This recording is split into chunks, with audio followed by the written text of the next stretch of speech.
अब मैं रिपीट कर दे रहा हूँ, देखिए। जो डायग्राम दिख रहा है उसमें एक फ्रिक्शनलेस इंक्लाइन प्लेन पे जो लास्ट केस था, vehicle with pendulum in attached with the ceiling is accelerating horizontally. Same vehicle को इंक्लाइन प्लेन पे, जो फ्रिक्शनलेस इंक्लाइन प्लेन है, वहां से रिलीज कर दिया गया। Now this vehicle is running downward due to gravity. Incline plane का इंक्लिनेशन थीटा दिया हुआ है। पेंडुलम का लेंथ एल है। Here length of the pendulum is L. Now pendulum will go slightly behind the vertical line, जो dotted line दिख रहा है।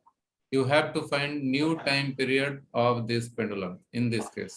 बावा वाला लाओ ना, वो पी रहा। इसमें कितना टाइम पीरियड ऑफ ऑसिलेशन होगा वो आपको बताना है।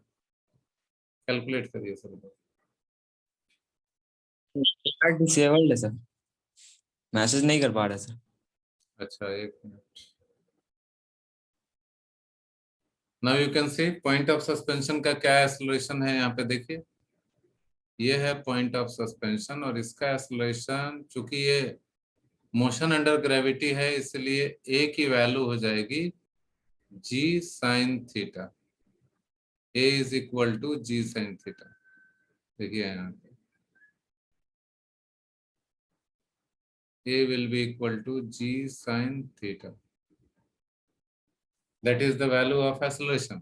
तो यहाँ जाते हैं इसके सॉल्यूशन पे। पॉइंट ऑफ सस्पेंशन की जो एक्सेलरेशन होगी उसको हम लोग लिखेंगे g sin थीटा।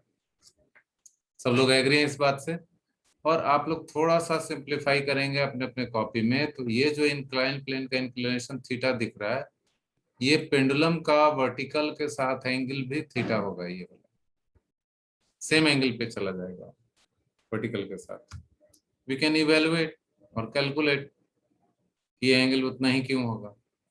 ये एंगल भी थीटा होगा वर्टिकल के साथ। जो ये एंगल है वही ये एंगल होगा यहाँ पे।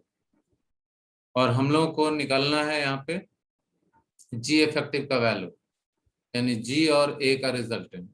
तो आप इस पेंडुलम के ऊपर देखिए, जी और ए का रिजल्टेंट निकालना है। जी इज वर्टिकली डाउनवर्ड, और ए स्यूडो फोर्स लगेगा पीछे की तरफ इधर। इन दोनों का रिजल्टेंट लेना है। ये स्यूडो फोर्स की वजह से जो एक्सेलरेशन आया जी साइन थीटा, ये है ए का वैल्यू, ये है जी का वैल्यू। ऐसा मैं क्यों बोल रहा हूँ, यहाँ पे देखिए, जो हॉरिजॉन्टल डायरेक्शन में कैलकुलेशन हम लोगों ने किया था उसको दोबारा से समझिए जरा। जो कैलकुलेशन हॉरिजॉन्टल डायरेक्शन के लिए किया था उसको मैं आपको उसको दोबारा से यहाँ पे समझा के उसी को यहाँ पे, उसके बाद जी, उसके बाद यहाँ से जी इज वर्टिकली डाउनवर्ड, ये रहा जी, और स्यूडो फोर्स की वजह से एक एक्सेलरेशन अप द प्लेन, ये रहा जी साइन थीटा। तो यहाँ से अगर हम लोग ये वर्टिकल लाइन ड्रॉ करते हैं, ये वर्टिकल लाइन इस लाइन के पैरेलल है। ये एंगल थीटा है तो ये एंगल थीटा होता है, ये हम लोग कई बार कर चुके हैं। और यहाँ से ये एंगल 90 डिग्री होगी। This angle is 90 degree. देखिए जरा, समझिए, ये पॉइंट पेंडुलम का पॉइंट है। इस लाइन के पैरेलल मैंने ये लाइन खींचा, ये एंगल थीटा, ये 90 माइनस थीटा, तो ये थीटा, और ये 90 डिग्री है। तो पूरा ए और जी के बीच में ये एंगल 90 प्लस थीटा जो मैंने यहाँ लिया है। अब ए का वैल्यू यहाँ पे जो मैंने लिख रखा है, ए का वैल्यू ये यूज करिए आप, और ये सारा वैल्यू इसमें डालिए। Then you can see g effective कितना आता है। जैसा वारिस ने बताया, now g effective will be, g effective की वैल्यू आ जाएगी g cos theta. Simplify a का वैल्यू ये डाल के, then finally time period is 2 pi under root L by G effective. G effective is G cos theta. This is the answer. ये final answer हो गया। New time period, effective time period of the sample conductor.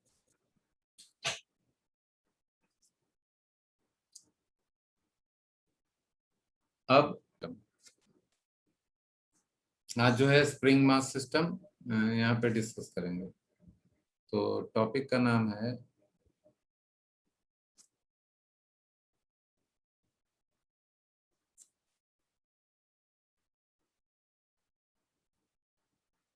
SHM with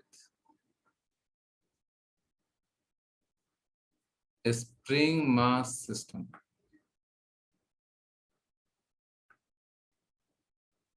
Spring mass system.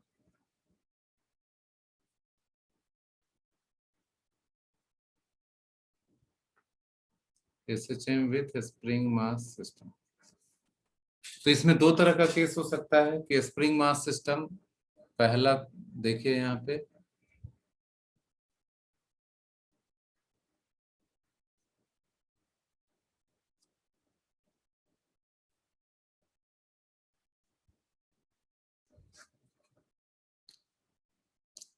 First case हो सकता है horizontal system, इस तरह का spring mass system.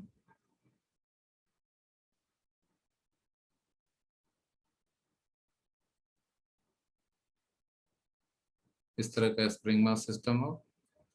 दूसरा केस हो सकता है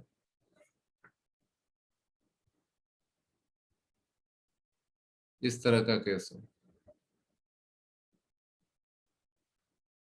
सेम स्प्रिंग, ये स्प्रिंग कांस्टेंट इसका के है, मास m है। सेम स्प्रिंग को मैंने ऐसे रख दिया है, स्प्रिंग कांस्टेंट के है और मास m है। ऐसा भी हो सकता है तीसरा केस, देखिए इस तरह का केस है। और इंटरेस्टिंग बात यह है कि तीनों केस में time period of oscillation same आता है। और आप लोग को याद होगा कि सिंपल पेंडुलम के केस में अगर फ्री फॉल का केस आ जाए तो टाइम पीरियड इनफाइनाइट हो जाता था। टाइम पीरियड इनफाइनाइट हो जाने का मतलब है कि pendulum will not oscillate at all. इस केस में जी का कोई इफेक्ट नहीं पड़ता है। स्प्रिंग मास सिस्टम में टाइम पीरियड जी से इंडिपेंडेंट होता है। तो इसमें सबसे इंपॉर्टेंट बात क्या है, नोट में यह मैं डाल दे रहा हूं कि स्प्रिंग मास सिस्टम जो तीनों दिख रहा है कि time period T does not depend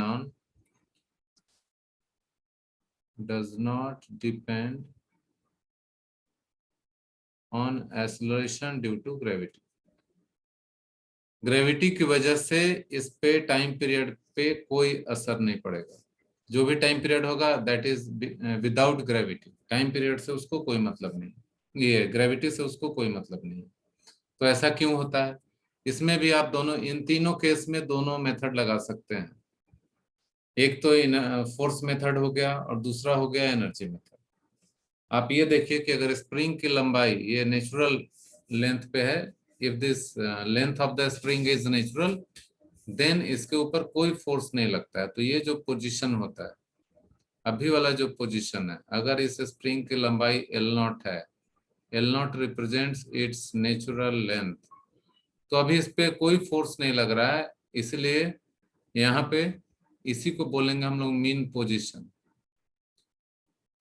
mean position को मैं लिख रहा हूं MP।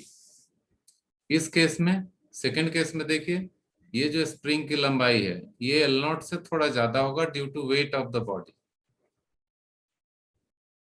L0 से थोड़ा ये लेंथ ज्यादा होगा, सबको पता होना चाहिए। तो फर्स्ट केस में हो गया mean position of the mass, natural length of the spring पे। सेकंड केस में हो गया स्प्रिंग की लंबाई नेचुरल लेंथ से थोड़ी ज्यादा है, सो मीन पोजीशन जो है स्प्रिंग का जो नेचुरल लंबाई था उससे mg/k नीचे। और थर्ड केस में L0 माइनस mg/k हो गया। मास m जो है, इस मास m के वेट की वजह से स्प्रिंग में थोड़ा कंप्रेशन हो गया है। यानी ये जो सेकेंड डायग्राम दिख रहा है ये हो गया इलोंगेटेड स्प्रिंग का केस। इसमें स्प्रिंग इज इलोंगेटेड। ये जो केस है स्ट्रेच्ड स्प्रिंग, लेकिन सब में टाइम पीरियड सेम आएगा। This is stretched spring. Third वाला केस है कंप्रेस्ड स्प्रिंग का केस है,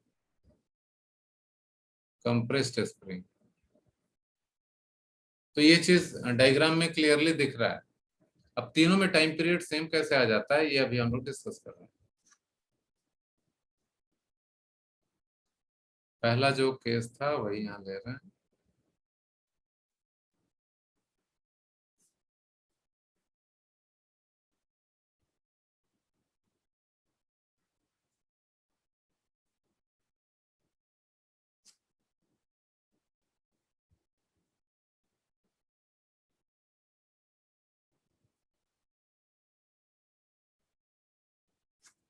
देखिए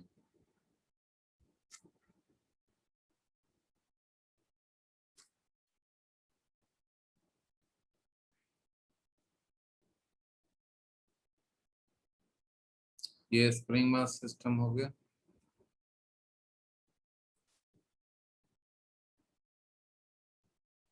Assume that this mass is pulled from the mean position, either right side or left side, and released. Now it is performing SHM. At any instant of time, इस मास का velocity मान लेते हैं v, और spring की length जो है यहाँ मान लेते हैं कि स्प्रिंग के अंदर स्ट्रेच है इस मोमेंट पे L0 प्लस x, स्प्रिंग की लंबाई है इस मोमेंट पे, और स्प्रिंग कांस्टेंट k है।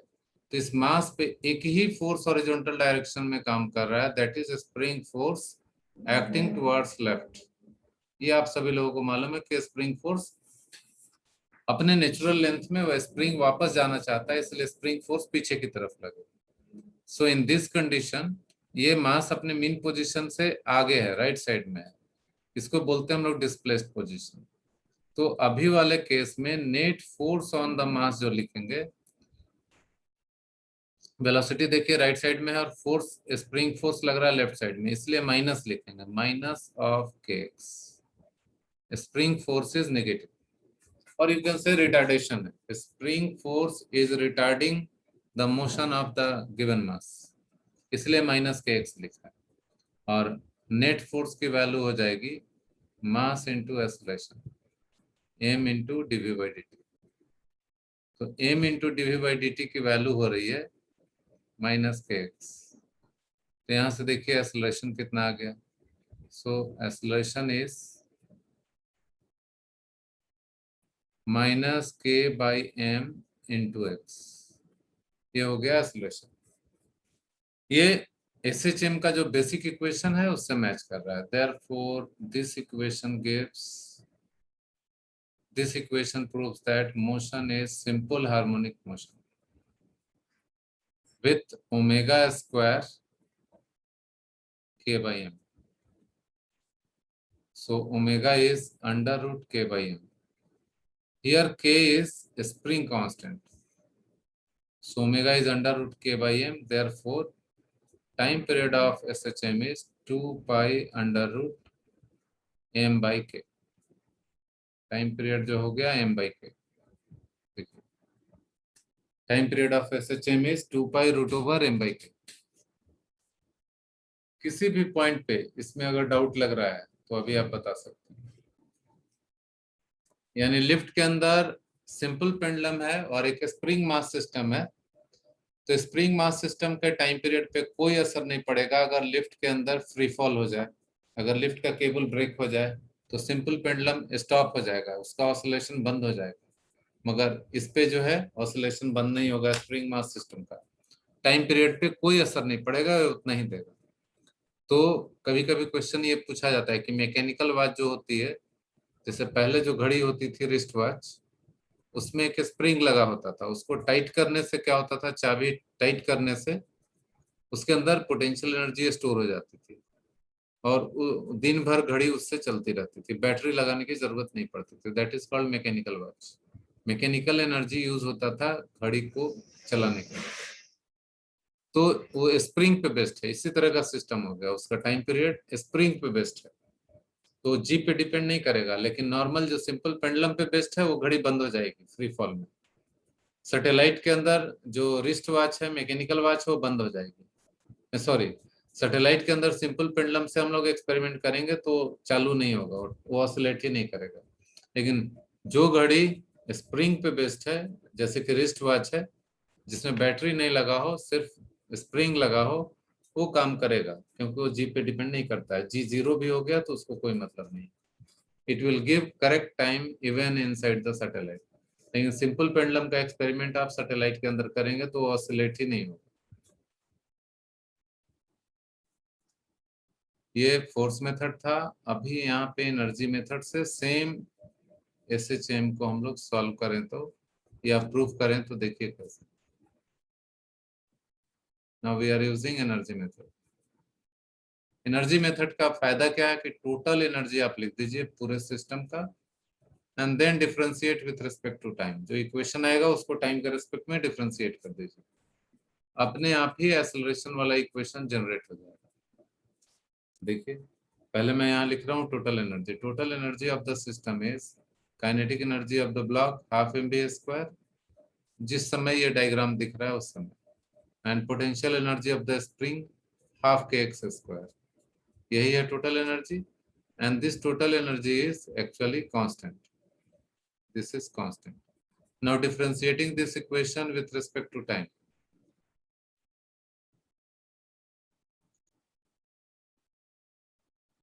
Differentiating this equation with respect to time.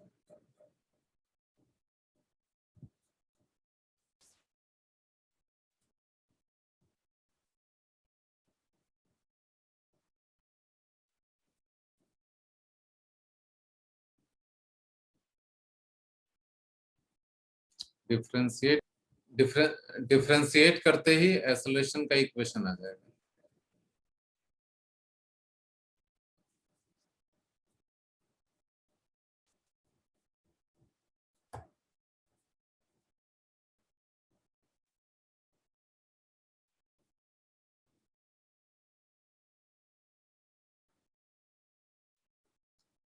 Now differentiating with respect to time, with respect to t. तो देखिए क्या आ जाएगा।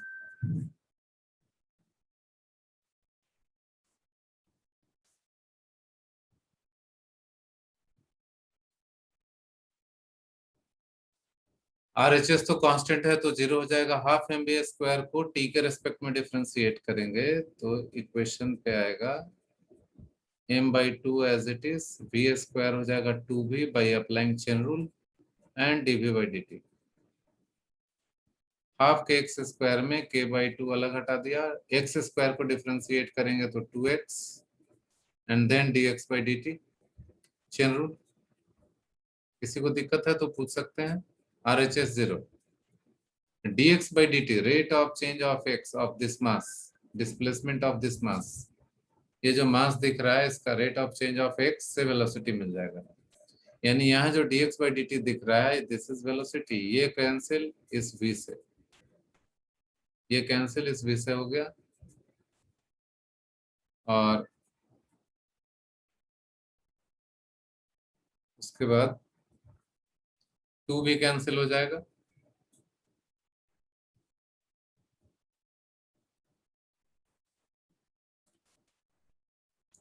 Now you can C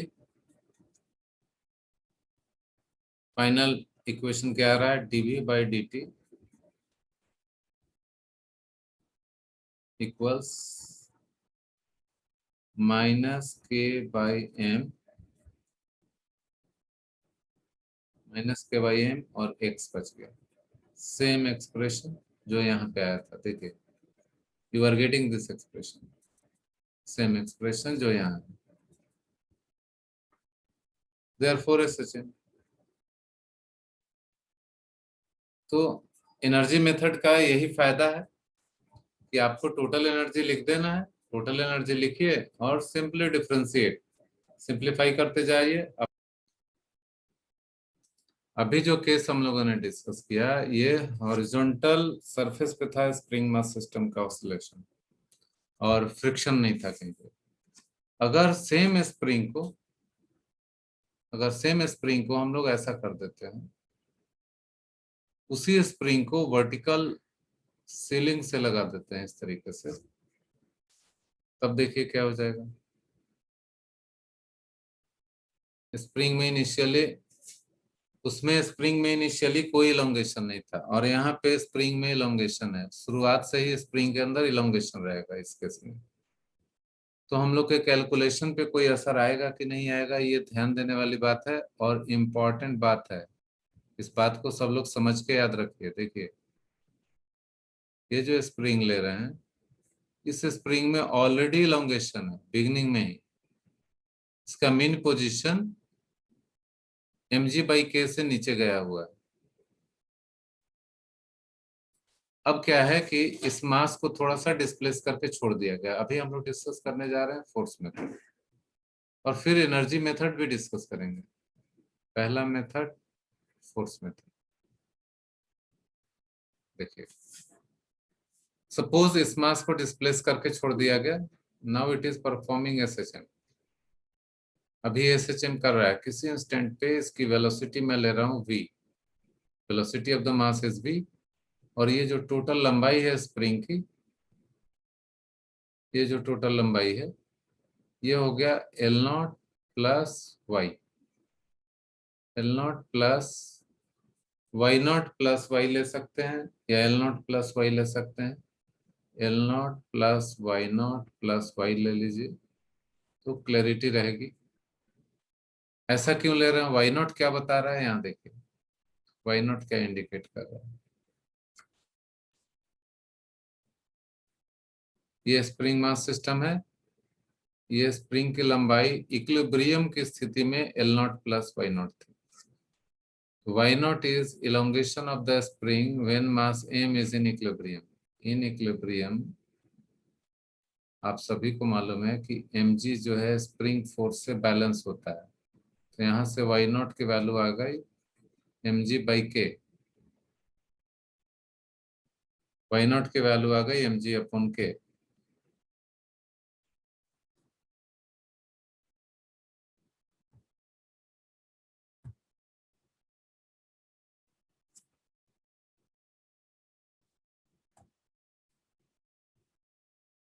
So y0 is mg/k.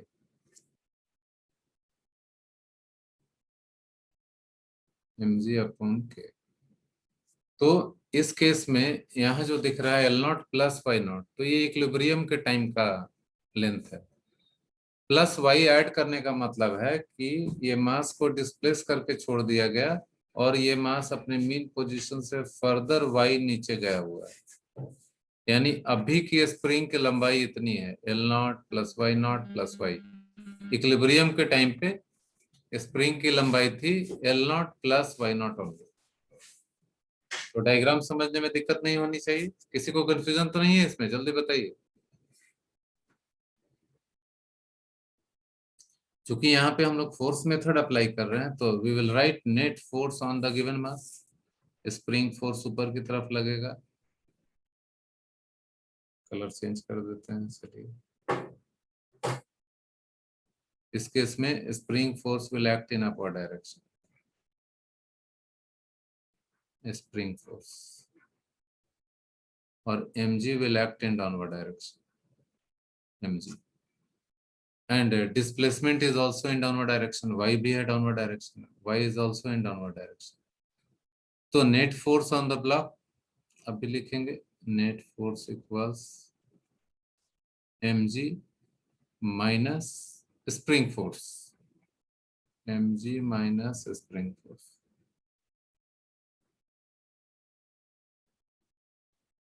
अब मैं जिससे पूछूंगा वही बताएगा स्प्रिंग फोर्स। बस इसमें 2 स्टेप और है, 2 स्टेप में आंसर आ जाएगा। सेम आंसर आना चाहिए। Even if this spring is having initial elongation of mg/k, then also final answer में कोई चेंज नहीं आएगा। देखिए, नेट फोर्स हो गया m into dv/dt, that is equal to mg minus force by spring, तो k times elongation produced in the spring, y0 plus y।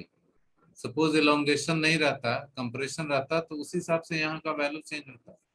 अब आप ये देखिए, इस इक्वेशन में mg इक्वल्स ky0 है। यहाँ देखिए, तो mg इक्वल्स ky0 है, तो इस mg से ये ky0 कैंसिल हो गया। अब इक्वेशन क्या बच गया? dv by dt, this is equal to minus k by m into 1। यही ध्यान देने वाली बात है। यहाँ देखिए dv by dt,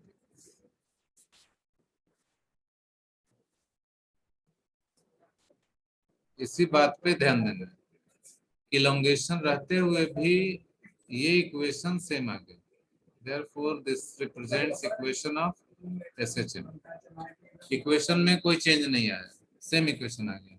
यानी इनिशियली स्प्रिंग में इलोंगेशन है या कंप्रेशन है, उससे फाइनल आंसर पे कोई असर नहीं पड़ेगा, इट विल रिमेन सेम। अच्छा, यहाँ तो मैंने आपको बताया इक्विलिब्रियम का इक्वेशन यूज किया, फिर डिस्प्लेस होने के बाद नेट फोर्स लिखा, तब जाके ये प्रूव हुआ। जब आप प्रैक्टिस कर लेंगे पूरा तो डायरेक्टली भी कर सकते हैं, जो यहाँ बता रहे हैं। सीधा लिखते नेट फोर्स SHM, देखिए mg और ky नॉट दोनों फोर्स यहाँ लग रहा है, इसकी वजह से SHM नहीं हो रहा है। mg और ky नॉट यहाँ पे दोनों काम कर रहा था, उस केस में तो ये मास रेस्ट में था। एक्स्ट्रा फोर्स क्या आया यहाँ पे देखिए, mg और ky नॉट, यहाँ भी एक्स्ट्रा फोर्स आया ky, जो ये एक्स्ट्रा डिस्प्लेसमेंट हुआ है y, इसी की वजह से स्प्रिंग एक्स्ट्रा फोर्स लगाया माइनस ky। तो डायरेक्टली भी लिख सकते हैं F net equals minus ky। ये है अनबैलेंस्ड फोर्स, अनबैलेंस्ड फोर्स, इसी की वजह से SHM हो रहा है। अनबैलेंस्ड फोर्स है, इसी की वजह से SHM हो रहा है। This is the unbalanced force, इसी की वजह से SHM हो रहा है। तो एफ नेट में आप सीधा अनबैलेंस्ड फोर्स लिख के इक्वेशन को सॉल्व कर सकते हैं। ये जो बैलेंस्ड फोर्स था ये तो जीरो हो जाता है दोनों में। अनबैलेंस्ड फोर्स जो है यही नेट फोर्स है जो SHM करा रहा है। सीधे लिखते F net is m into dv by d t, this is equal to minus k y. तो ये हो गया। लेकिन शुरू शुरू में जब आप सीख रहे हैं तो ये सारा स्टेप लिखना चाहिए जो मैंने यहाँ पे लिखा है, और इस केस में भी एनर्जी मेथड लगाएंगे और आंसर सेम है। अभी भी फोर्स मेथड देख लीजिए आप लोग, फोर्स मेथड क्लियर हुआ, SHM प्रूव हो गया। इसका मतलब है कि time period is 2 pi under root L by g, 2 pi root over m by k, 2 pi under root m by k. इसमें तो किसी को डाउट होना नहीं चाहिए, अभी जो प्रूफ किया हम लोगों ने। एनर्जी मेथड से भी इतना ही आना चाहिए।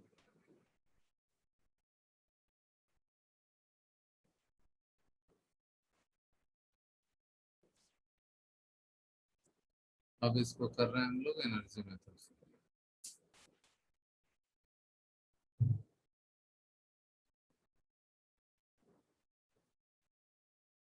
एनर्जी मेथड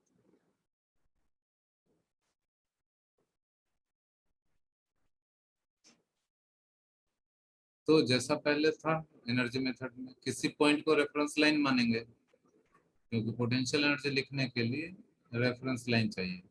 तो ये जो सीलिंग है इसी को मैं मान रहा हूँ रेफरेंस लाइन, सीलिंग को ही रेफरेंस लाइन, ठीक है। Ceiling is treated as reference.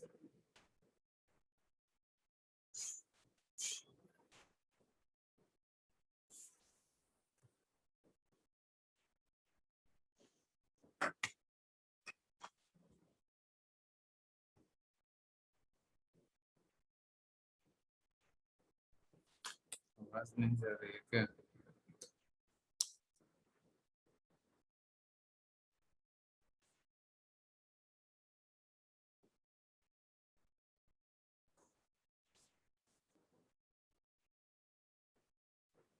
यहाँ पे देखिए मैं टोटल एनर्जी लिख के इसको सिर्फ डिफरेंशिएट कर दूंगा, अपने आप आंसर आ जाएगा।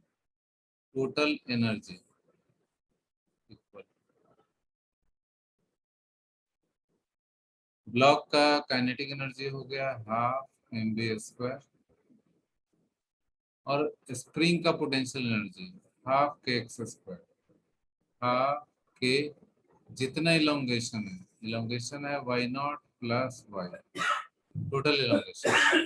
ये हो गया काइनेटिक एनर्जी, ये हो गया potential energy. This is equal to constant, क्योंकि कहीं लॉस हो नहीं रहा, total energy is conserve. Constant. इस इक्वेशन को डिफरेंशिएट करेंगे, आंसर आ जाएगा। बस इसको difference, now differentiating again with respect to time t।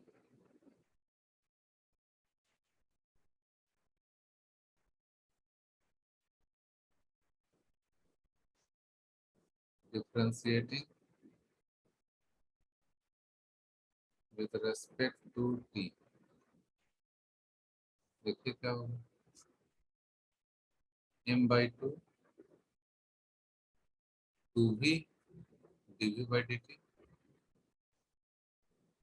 plus k/2 into 2 y0 plus y chain rule into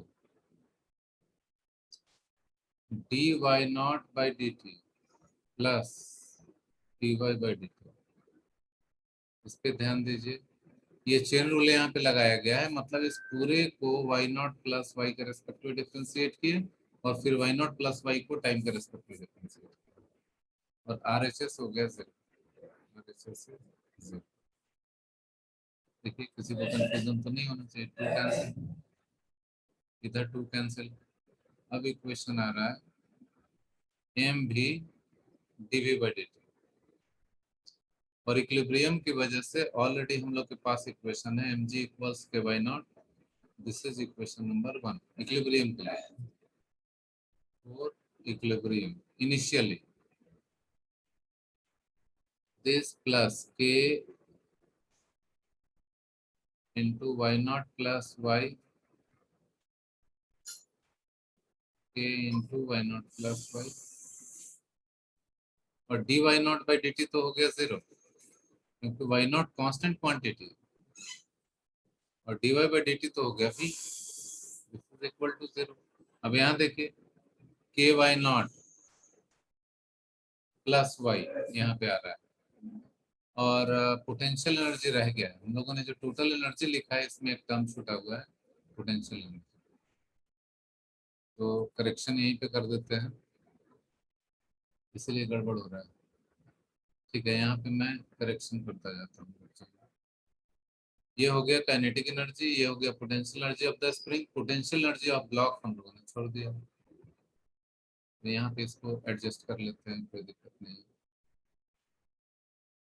यहाँ पे एडजस्ट कर लेते हैं।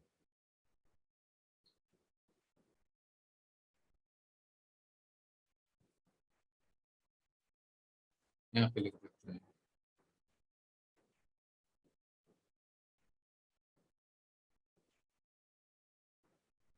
तो पोटेंशियल एनर्जी यहाँ हो जाएगा माइनस mg, h होता है, h की जगह हो जाएगा L0 plus y0 plus y and this is equal to constant, this is equal to constant. उसके बाद हम लोगों ने डिफरेंशिएशन किया, डिफरेंशिएशन किया तो पहला 2 टर्म का तो लिखा हुआ है, थर्ड टर्म का ही इसका डिफरेंशिएशन करेंगे तो यहाँ लिख रहे हैं माइनस mg, L0 का डेरिवेटिव 0, y0 का डेरिवेटिव 0 एंड y का derivative dy/dt। This is equal to 0, right side is constant so derivative is 0। अब देखिए dy/dt तो वेलोसिटी हो गया, यहाँ देखिए v इंटू एम भी है एम भी into dv/dt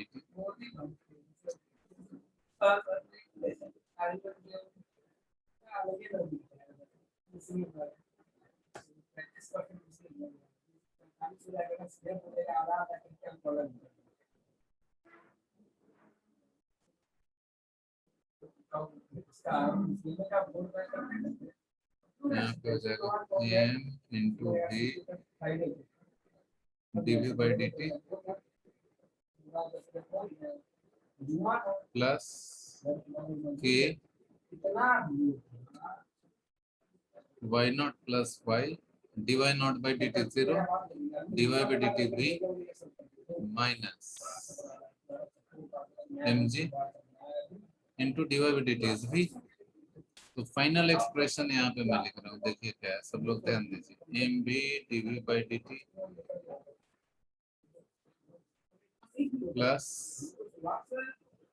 a into y not plus y minus, और भी है ये वाला भी into v minus m g into we.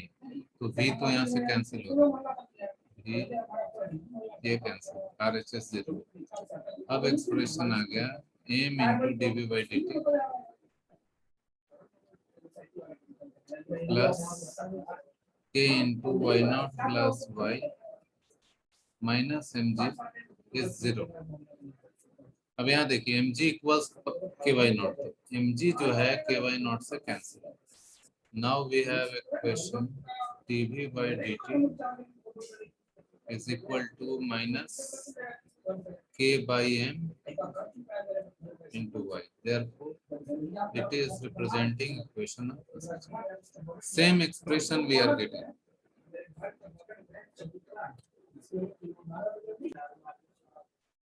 देखिए इन दोनों केस में जो बात बता रहे हैं इंपॉर्टेंट है, इसको सभी लोग ध्यान से सुनो। इन दोनों ही केस में टाइम पीरियड आया 2 pi under root m by के।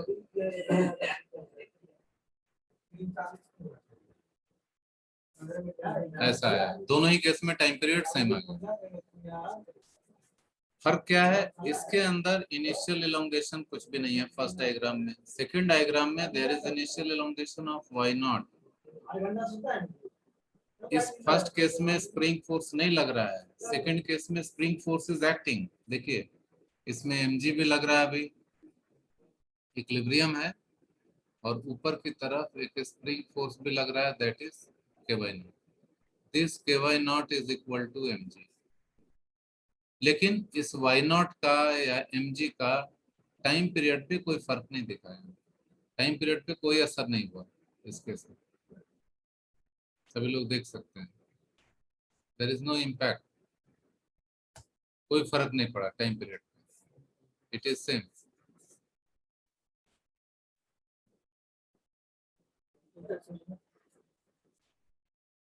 एक छोटा सा पॉइंट देखिए,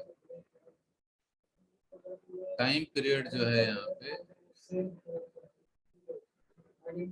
2 pi under root m by k, और इस केस को देखिए स्प्रिंग फोर्स है k y not, spring force is mg equal to mg that is equal to k y not also. इसी को हम लिख रहे हैं स्प्रिंग फोर्स। इस इक्वेशन में देखिए जरा,